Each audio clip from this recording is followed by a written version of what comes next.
Peggy Setiawan bakal menuntut balik Polda Jawa Barat dengan ganti rugi material mengenai pendapatan pekerjaan yang seharusnya dia terima selama ditahan. Polisi pun menjadi dilema lantaran dalam amar putusan pra-peradilan hakim tidak mencantumkan ganti rugi. Akankah kasus ini berujung ke pengadilan atau bisa diselesaikan lewat kebijakan antara Peggy Setiawan dan polisi?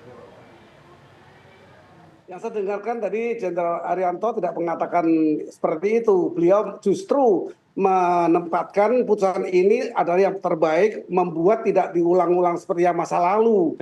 Yang masa lalu selalu ditimbulkan sprendik baru, itu yang saya pahami tadi beliau. Kalau saya salah mohon maaf. Tapi kira-kira ini harus diajukan lebih dulu karena sidang yang lain nanti yang baru lagi.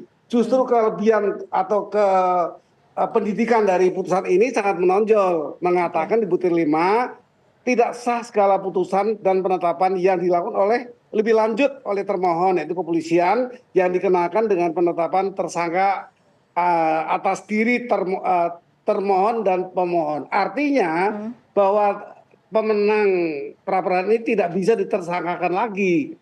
Persoalan PK nanti orang-orang yang terkait dengan PK itu pandangan saya. Mengenai memproses ganti kerugian itu dan bagaimana hakim itu memutus bagaimana, saya tidak punya pandangan itu ya. Karena selama dalam saya penyidikan itu nggak pernah saya menghadapi hasil pra-peradilan yang seperti ini nih. Makanya saya justru ngambil hikmahnya saja ya, bahwa ini suatu pelajaran baik bagi polisi. Tetapi untuk pelaksanaan apakah polisi akan membayar itu, saya tidak bisa menentukan. Tapi saya memprediksi bahwa polisi pasti akan melihat nanti apakah kasus ini nanti si Peggy ini akan dilanjutkan ke pengadilan apa tidak. Itu sangat tergantung dengan perkara PK itu, karena Peggy itu dulu kan ditangkap dengan kaitannya dengan 3 DPO yang putusan 2016 itu yang sekarang masih diperdebatkan. Oleh karena itulah nanti kalau seandainya PK itu ditolak, berarti putusan yang dulu sah. Berarti penyidik masih punya peluang bahwa Peggy itu memang bagian daripada tersangka yang harus dicari. Dia pasti akan nyari bukti-bukti yang lain kemudian untuk menetapkan lagi Peggy sebagai tersangka. Kecuali kalau seandainya PK itu diterima sehingga kasus yang dulu itu dibatalkan, maka berarti 3 DPO itu pun masih batal. Si Peggy yang dicari selama ini juga batal. Sehingga penyidik tidak mempunyai kewenangan lagi untuk melanjutkan penyidikan Peggy ini, tetapi mencari melakukan penyidikan ulang seluruhnya. Pak Arianto berarti melihat Peggy Setiawan ini masih bisa berpotensi menjadi tersangka lagi? Potensi ya?